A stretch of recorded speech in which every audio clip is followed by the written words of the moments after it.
आरक्षण नहीं तो गठबंधन नहीं। पिछले 10 सालों से आपके हक अधिकार के लिए बिहार में मैं संघर्ष कर रहा हूँ, लड़ाई लड़ रहा हूँ। 137 जिला में एक भी जिला में निषाद का बेटा कलेक्टर नहीं है। आज आपने देखा ना कि जो 75-77 साल में कभी नहीं हुआ वो हमने कर दिखाया। और ये कैसे हुआ? जब 2018 में गांधी मैदान में रैली करने के समय में जब पार्टी हमने लॉन्च किया था तो यही बगल में 2 किलोमीटर दूर में जब हमने एक सभा किया तो हजारों का हजार संख्या में अररिया के सभी नेता ने वहां पे मजबूती से दिखाया और एक बड़ा संदेश दिया कि संगपल्ला आप आगे बढ़ो, हम आपके साथ हैं। और जब आपने ऐसा किया तब पटना से लेकर दिल्ली तक सभी लोगों ने घबराया और वो जानने लगा, पहचानने लगा कि अब बिहार में एक ही नेता है निषाद समाज का, वो है संगपल्ला, और वो हमारे सामने में झुका। आज हमारा 100 दिन के आसपास होने के लिए जा रहा है, लेकिन हम जब 30 दिन ही हुआ तभी से संकल्प यात्रा, तभी से दिल्ली का कुर्सी हिलने लगा, परेशान होने लगा। आज हमें खुशी होता है कि एक मल्ला का बेटा, निषाद का बेटा के डर से देश का प्रधानमंत्री घबरा रहे हैं, ये हमें खुशी मिलता है। और इसी तरीके से एकजुट रहिएगा, साथ रहिएगा तो आपका आरक्षण होगा। और जब आपका आरक्षण होगा तो निषाद का बेटा कलेक्टर भी होगा और एसपी भी होगा, एसडीओ, बीडीओ, डॉक्टर, इंजीनियर होगा।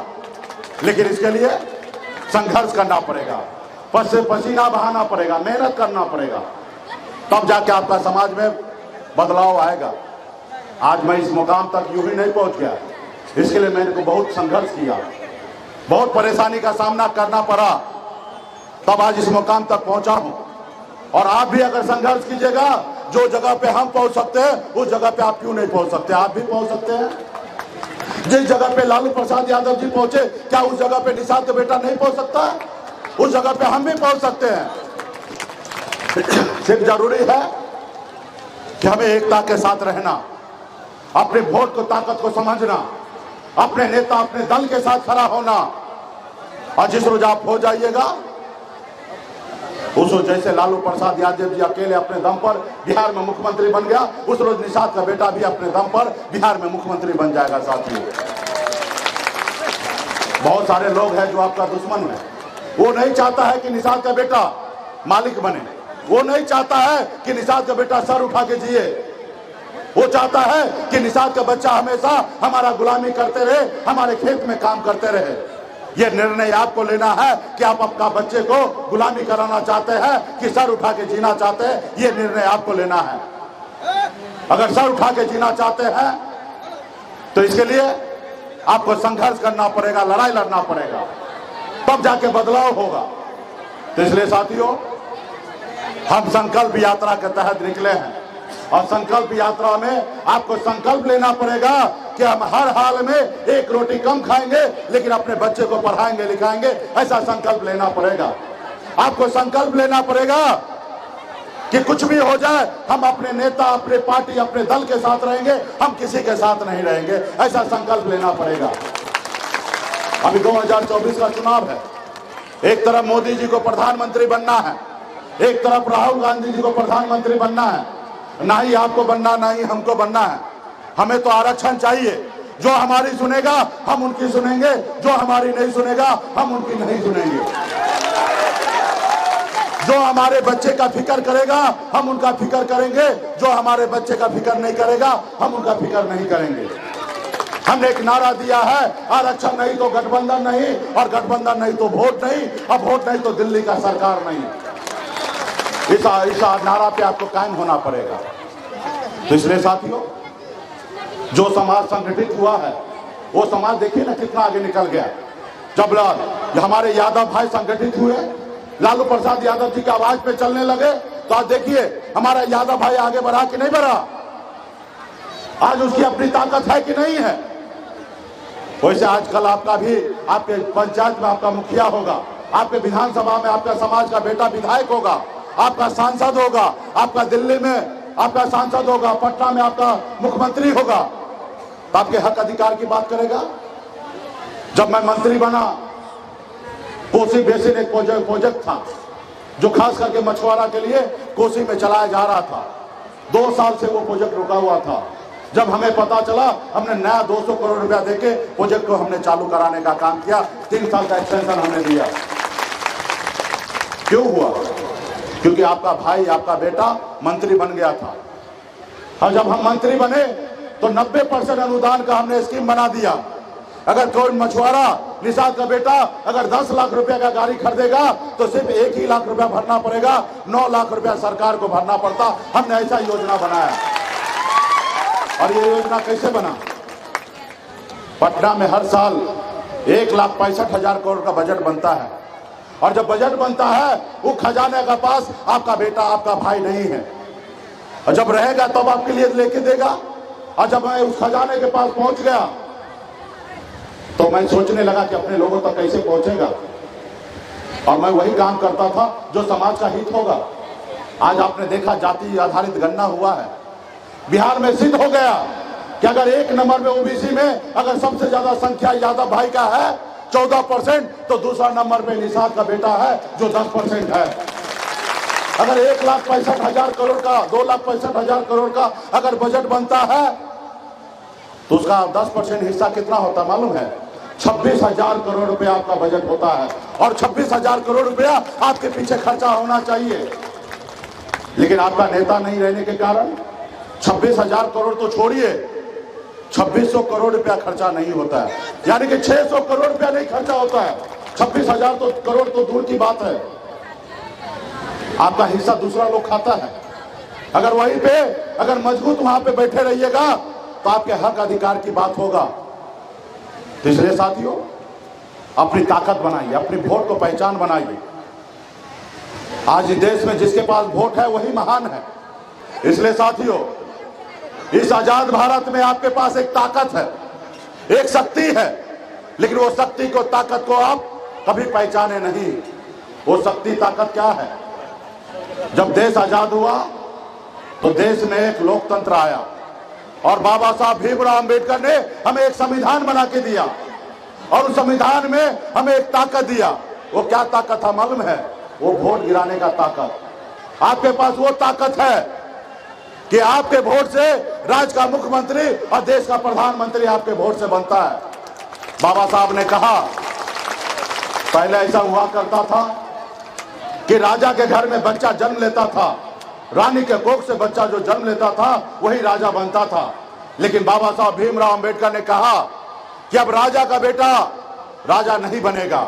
अब इस देश का राजा वही बनेगा जिसके पास वोट होगा, चाहे वो गरीब मजदूर का बेटा हो या किसान का बेटा हो या मल्लाह का बेटा हो।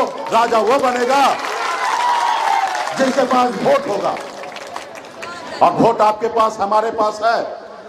लेकिन आपने अपने वोट को, ताकत को नहीं समझा।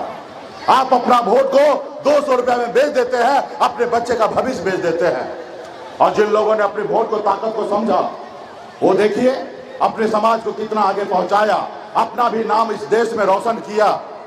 जैसे हमारे आदरणीय लालू प्रसाद यादव जी, हमारे मुलायम सिंह यादव जी, बहन मायावती जी, स्वर्गीय पासवान जी, ये लोग कोई अमीर घर में जन्म नहीं लिए, ये लोग भी गरीब घर में जन्म लिए, संघर्ष किए, लड़ाई लड़े, अपने वोट को, ताकत को समझे। जब लालू प्रसाद यादव जी अपने वोट को, ताकत को समझे तो लालू प्रसाद यादव जी ने दल बनाया। और जब दल बनाए तो उनके लोगों ने उनको साथ दिया, उनके समाज के लोगों ने उनको साथ दिया। और जब साथ दिए तो दल को बल मिला। और जब दल को बल मिला तो 15 साल बिहार का मुख्यमंत्री लालू जी थे। और आज भी उनकी सरकार सत्ता पावर में है। ये पैसे के दम पे नहीं हुआ, ये वोट के दम पर परिवर्तन हुआ। कोई लालू जी या पासवान जी या हमारे मुलायम सिंह यादव जी, बहन मायावती जी, ये लोग कोई अमीर घर में जन्म नहीं लिए, ये भी साधारण घर में जन्म लिए, संघर्ष किए, लड़ाई लड़े, अपने वोट को, ताकत को समझे। और जिसका कारण कि 15 साल बिहार का मुख्यमंत्री बने रहे। तो इसलिए साथियों, वो ताकत आपके पास भी है।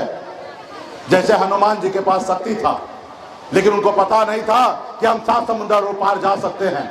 जब उनको एहसास कराया गया कि हे प्रभु, आपके पास अपरंपार शक्ति है, आप 7 समुद्र पार जाके रावण को लंका जला सकते हैं। जब हनुमान जी का एहसास हुआ तो 7 समुद्र पार जाके रावण को लंका जलाने का काम किया। वही शक्ति, पावर आपके पास है, बिहार में निषाद के बेटा के पास है। अगर आप एक पैर पे खड़ा हो जाइएगा, एक साथ हो जाइएगा तो पटना क्या, हम दिल्ली को कब्जा कर सकते हैं साथियों, दिल्ली को कब्जा कर सकते हैं। सिर्फ इसके लिए संघर्ष करना पड़ेगा। आज मुझे देखिए, मैं भी गरीब घर में ही जन्म लिया। पिताजी मछली मारते थे, दादाजी मछली मारते थे, ऐसे गरीब घर में जन्म लिया। लेकिन मैंने संघर्ष किया। 9 साल को 18 साल की उम्र में, जिस उम्र में बच्चे को अपने माँ बाप के साथ रहना होता है, अपने परिवार के साथ रहना होता है, उस उम्र में मैंने अपने घर को छोड़ा, अपने माँ बाप को छोड़कर बॉम्बे जैसे शहर चला गया। वहां मेहनत किया, मजदूरी किया। 900 रुपया महीने पे नौकरी में करता था, 30 रुपया रोज पर मजदूरी करता था। लेकिन मैंने संघर्ष की बदौलत, मेहनत की बदौलत बंबई जैसे शहर में हमने कामयाबी का झंडा गाड़ दिया, एक बेहतर जिंदगी जीने लगा। फिर मैंने देखा कि मैं तो बहुत आगे निकल गया हूं, लेकिन हमारा समाज बहुत पीछे रह गया। लोग चांद पे घर बनाने के लिए सोच रहा है, लेकिन आज भी इस धरती पे हमारे लोगों के लिए रहने के लिए घर नहीं है, उनके घर पे जाने के लिए रास्ते नहीं है। फिर मैंने बॉम्बे का ऐशोआराम जिंदगी को छोड़कर, बच्चे को, परिवार को छोड़कर पिछले 10 सालों से आपके हक अधिकार के लिए बिहार में मैं संघर्ष कर रहा हूं, लड़ाई लड़ रहा हूं। एक समय था, मजबूर था, माँ बाप को छोड़कर बॉम्बे जैसे शहर गया मेहनत मजदूरी करने के लिए। जब हमारे पास सब कुछ था, घर था, गाड़ी था, बंगला था, हर चीज था, उसके बाद भी हमने अपने बच्चे को, परिवार को छोड़कर आज पिछले 10 सालों से संघर्ष कर रहा हूं। लेकिन हमें खुशी है कि पिछले 10 सालों में हमने आरक्षण तो नहीं ले पाया, लेकिन बिहार में हमने कम पहचान नहीं बनाया, अपनी ताकत का एहसास कराया। कल तक लोगों को लगता था कि मल्लाह का मतलब सिर्फ मछली मारना होता है, लेकिन हमने बिहार में बताया कि मल्लाह का मतलब सिर्फ मछली मारना नहीं होता है, मल्लाह का मतलब होता है शासन करना। मैंने दिखाया। कल तक निषाद का बेटा एक टिकट मांगने के लिए पूरी उम्र बिता देता था, एक टिकट नसीब नहीं होता था, लेकिन आज बिहार में निषाद का बेटा टिकट मांगता नहीं है, टिकट बांटता है। ये पहचान हमने बनाया है। आपने देखा 2020 में पहली बार आजाद भारत में, हिंदुस्तान में पहली बार हमने 4 विधायक बनाया और अपने दम पर बिहार में मंत्री बना। 4 ही विधायक था, लेकिन सरकार का चाबी मेरे जेब में था। किसी के पास 74 था तो हमारा 4 विधायक कम नहीं था। अगर 74 वाला हटता तो भी सरकार गिरता, और 4 वाला समर्थन नहीं देता तो भी सरकार नहीं बनता। ये हमारी ताकत था। और आजाद भारत में पहली बार एक निषाद का बेटा ने बिहार में मुख्यमंत्री नीतीश कुमार को बनाया। अगर हम समर्थन नहीं देते तो बिहार का मुख्यमंत्री नीतीश कुमार नहीं बनता। ये हमारी ताकत है साथियों। और ये कैसे हुआ? जब मैं मैदान में उतरा तो आपने हमें अपना भाई माना, आपने हमें अपना बेटा माना, आपने हमें अपना नेता माना। तब ऐसा परिवर्तन हुआ। हर एक निषाद के बेटा ने अपना दल, अपने नेता को जानने पहचानने लगा, तब जाके ऐसा परिवर्तन हुआ। इसलिए साथियों, जिस तरीके से आप एकता के साथ आए हैं, इसी तरीके से एकता के साथ रहिए, और आने वाला समय में निश्चित तौर पे बदलाव होगा। ये निषाद आरक्षण संकल्प यात्रा लेकर हम लोग आपके बीच में आए हैं। ये संकल्प यात्रा 25 जुलाई से पटना से निकली हुई है। ये यात्रा 101 दिन का यात्रा है, और ये यात्रा 3 राज्य में, यूपी, बिहार, झारखंड में हम लोग पहुंच रहे हैं, और तकरीबन 3 महीने के आसपास में हम लोग पहुंच चुके हैं। अभी भी 10 दिन का यात्रा बाकी है। इस यात्रा का एक ही मकसद है कि अपना हक अधिकार लेना। हमारी लड़ाई का एक ही मकसद है कि निषाद समाज को उनको मान सम्मान अधिकार मिले। हम चाहते हैं कि निषाद समाज को आरक्षण मिले। जैसे बंगाल में आप जाइएगा तो निषाद समाज के सभी उपजाति, चाहे भील, बेलदार, नोनिया, मल्लाह, चाहे तियार, बनपर, गोरी, तमाम निषाद समाज के सभी उपजाति को एससी का आरक्षण मिला हुआ है। आप दिल्ली चले जाइएगा तो दिल्ली में निषाद समाज के सभी उपजाति को आरक्षण मिला हुआ है। लेकिन अगर आप बिहार में रहिएगा तो यहाँ पे आरक्षण नहीं है। तो इसलिए साथियों, आरक्षण हमारा भीख नहीं है, आरक्षण हमारा अधिकार है। आप ही बताइए, ये देश एक है, देश के संविधान एक है, देश के चलाने वाला प्रधानमंत्री एक है, देश के गृह मंत्री एक है, फिर हमारे साथ भेदभाव क्यों? जब हमारे एक भाई को बंगाल में आरक्षण है तो बिहार में क्यों नहीं?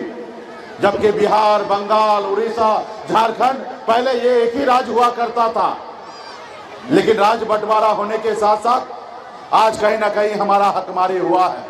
तो इसके लिए साथियों, अगर इस आजाद भारत में अगर सर उठा के जीना है, अगर मान सम्मान अधिकार के साथ जीना है, तो इसके लिए मात्र दो काम करना पड़ेगा। एक, आप एक रोटी कम खाइए, लेकिन अपने बच्चे को पढ़ाइए, लिखाइए, काबिल बनाइए। जब तक आपका समाज शिक्षित नहीं होगा तब तक आपका समाज आगे नहीं बढ़ेगा। इसलिए अपनी हर जरूरत को कम कीजिए। आप झोपड़ी में हैं तो झोपड़ी में रहिए, लेकिन आप अपने बच्चे को पढ़ा लिखा के काबिल बनाइए। और दूसरा, अपने अधिकार के लिए संघर्ष कीजिए, लड़ाई लड़िए। जब तक आप अपने अधिकार के लिए लड़ाई नहीं लड़िएगा तब तक आपको अधिकार नहीं मिलेगा। आज बताइए, हमारे पूर्वज भी लड़ाई लड़े थे। ये देश पहले गुलाम था, लेकिन हमारे पूर्वज ने अंग्रेज से लड़ाई लड़ा, पौने 200 साल लड़ाई लड़ा, तब जाके इस देश को आजादी मिला। और उन्होंने संकल्प के साथ लड़ाई लड़ा कि हम देश को आजाद कराएंगे और हमारे आने वाला पीढ़ी जो है वो सर उठा के जिएगा। और इसके लिए हजारों लाखों की संख्या में हमारे पूर्वज ने शहीद हुआ, लेकिन देश तो आजाद हुआ, लेकिन सही मायने में हमें गरीबी से आजादी नहीं मिला साथियों, हमें गरीबी से आजादी नहीं मिला। आज जो हमारा अधिकार है वो नहीं मिला। आज यूपी जाइए, बिहार में घूमिए, झारखंड में जाइए, 137 जिला है। 137 जिला में एक भी जिला में निषाद का बेटा कलेक्टर नहीं है। अगर हमें आरक्षण अगर मिल गया होता, काश अगर हमारे समाज में कोई योद्धा जन्म लेते और लड़ाई लड़ते, संघर्ष करते, तो इस समाज को आरक्षण मिल गया होता। और जब आरक्षण मिल गया होता तो आज निषाद का बेटा कलेक्टर होता, एसपी होता, एसडीओ होता, बीडीओ होता, सीओ होता, डॉक्टर होता, इंजीनियर होता, लेकिन नहीं है। इसका दोषी कौन है?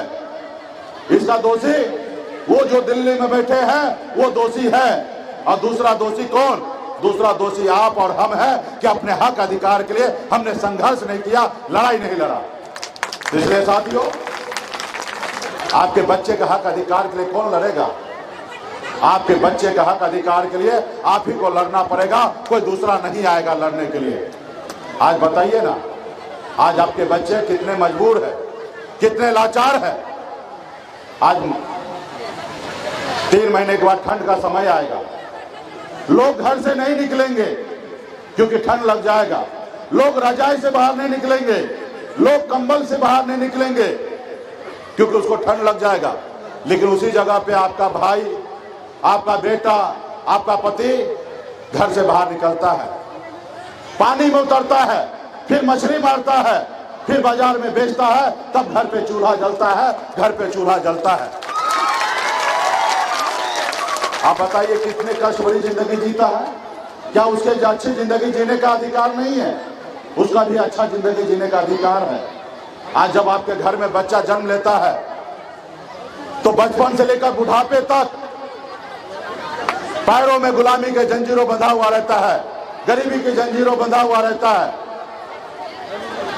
वही अगर दूसरे घर में जन्म लेता है वो एक बेहतर जिंदगी जीता है। आपके घर में बच्चा जन्म जब लेता है, जब वो बीमार पड़ता है, जब वो बीमार पड़ता है तो आपके पास पैसा नहीं होता इलाज कराने के लिए। फिर जब पैसा नहीं होता इलाज कराने के लिए तो आप सरकारी हॉस्पिटल में जाते हैं, और जब सरकारी हॉस्पिटल में जाते हैं तो आपके बच्चे का इलाज सही से नहीं होता, और जब अच्छा इलाज नहीं होता तो आपके बच्चे दम तोड़ देता है।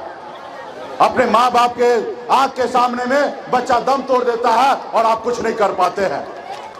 लेकिन वही जगह पे आप देखिए, जिसके पास पैसा होता है वो प्राइवेट हॉस्पिटल में इलाज कराता है और वो अपने बच्चे को जिंदगी देता है और आप उनको मौत देते हैं। उसके लिए कौन लड़ेगा? उसके लिए कौन सोचेगा? उसके लिए आप ही को लड़ाई लड़ना पड़ेगा। तो क्या आप लोग लड़ाई लड़ने के लिए तैयार हैं? अरे भाई पीछे पेड़ के नीचे जो लोग हैं उनसे भी पूछ रहे हैं भाई, क्या आप लोग लड़ाई लड़ने के लिए तैयार हैं? चलिए बहुत बहुत धन्यवाद। यहाँ पे बड़े संख्या में माता बहन नौजवान साथी है और अररिया में जोश है। एक तो हम भी आप लोग से क्षमा मांगते हैं कि पटना से बहुत दूर आप लोग हैं और हमको आने में बहुत दिक्कत होता है, 6-8 घंटा लगता है और इसी का कारण है कि हम बहुत लेट से आते हैं, 2 साल पे 3 साल पे आते हैं। लेकिन आने वाला समय में क्योंकि बहुत बड़ा प्रेशर है, 3 राज्य का राजनीति हम लोग करते हैं, यूपी बिहार झारखंड में सब जगह जाना आना होता है, आपके इधर कम आना जाना होता है। लेकिन आने वाला समय में हमारा जो अड्डा होगा वो कोसी होगा और कोसी में हम लोग आने वाला समय में बहुत काम करेंगे। तो इसलिए साथियों आने वाला समय में हम लोगों का आप लोगों से बीच बीच में आना जाना बना रहेगा। प्रभारी भी हमने नियुक्त किया है ब्रह्मदेव चौधरी जी को, वो ज़्यादा से ज़्यादा समय आपके क्षेत्र में देंगे और एक एक गांव में जाकर संगठन को मजबूत करेंगे। तो आप लोग लड़ाई लड़ने के लिए तो तैयार है, लेकिन लड़ाई के साथ साथ संकल्प लेने के लिए तैयार है कि नहीं? चलिए बहुत बहुत धन्यवाद। देखिए संकल्प इसलिए हम आप लोग को करा रहे हैं क्योंकि दिल्ली वाला जो है ना उसको गलतफहमी का शिकार है। उसको लगता है कि निषाद का बेटा कितना भी चिल्ला ले बोल ले, जब चुनाव का समय आएगा तो इसका समाज का 200 रुपया में वोट भेज देंगे। तो आपको बताना पड़ेगा कि हम अपने बच्चे का हक अधिकार के लिए लड़ेंगे, अपना वोट बेचेंगे नहीं, ऐसा बताना पड़ेगा। और जब आप बताइएगा तो वीडियो कैमरा वाला भाई वीडियो बनाएंगे और ये वीडियो मोदी जी को रात में पहुंच जाएगा और फिर मोदी जी देखेंगे कि अररिया में निषाद का बेटा, माता, बहन सभी लोगों ने हाथ में गंगा जल लेकर संकल्प ले लिया है कि हम अपना वोट को नहीं बेचेंगे, अपने पार्टी के लिए, अपने नेता के लिए, अपने समाज के हक अधिकार के लिए लड़ाई लड़ेंगे। ऐसा वो देखेंगे और जब वो देखेंगे तो घबराएंगे, डरेंगे और जब डरेंगे घबराएंगे तो जल्दी से जल्दी निषाद का आरक्षण लागू करेंगे। तो इसलिए सभी जितने भी यहाँ पे माता बहन है, संकल्प लेने का समय आ चुका है। तो जितना भी आपके पास एक गंगा जल का बोतल आया होगा, आप सभी माता बहन सब निकालिए। जो यहाँ निषाद के माता बहन हैं, जो नौजवान साथी हैं, जहाँ पे भी हमारी आवाज जा रही है वो सभी लोग नेता निकालिए। नेता लोग को भी निकालिए भाई, सब लोग नेता लोग को निकालिए, जितने भी निकालिए और ढक्कन को खोलिए, ढक्कन को खोलिए और हाथ में लीजिए और हाथ को ऐसे ऊंचा कीजिए ताकि वीडियो कैमरा में आए कि निषाद के माता बहन सभी लोगों ने संकल्प ले लिया है कि अपने बच्चे का हक अधिकार के लिए लड़ेंगे। तो सभी लोग निकाल लिए, चलिए हाथ ऊपर कीजिए और जैसे जैसे हम लोग पढ़ रहे हैं ऐसे ऐसे पढ़िए। मैं बाबा केवल महाराज, भगवान वेद व्यास, प्रभु श्री राम, भगवान गोरा निषाद, बाबा अमर सिंह, बाबा काशी, बाबा जय सिंह महाराज, बाबा कारिक महाराज, बाबा कोयला, माता कमला, अमर शहीद जुब्बा सानी, वीरांगना फूलन देवी और अपने पूर्वज को साक्षी मानकर हाथ में गंगा जल लेकर संकल्प करता हूं कि अपने समाज और अपने आने वाला पीढ़ी के लिए हर परिस्थिति में संघर्ष करूंगा और अपनी विकासशील इंसान पार्टी के साथ रहूंगा। पार्टी जो निर्णय लेगी हम उस निर्णय के साथ रहेंगे। हम संकल्प लेते हैं, एक रोटी कम खाएंगे लेकिन अपने बच्चे को पढ़ाएंगे लिखाएंगे। अगर ये वीडियो पसंद आई और वह बिहार के राजनीति और बिहारियत से सरोकार रखेनी तो सब्सक्राइब बटन दबा के चैनल के सब्सक्राइब कर ली। ओजे एगो घंटी बा, ओकरा बटन दबा देला से कुल सटीक और मारक खबर रुआ मुफ्त में मिल जाई। अगर रुआ पत्रकारिता के हमनी के नया प्रयोग में सहयोग कर चाहतानी तो ज्वाइन बटन दबा दी। पेटीएम नंबर नोट कर ली 9386816700। धन्यवाद।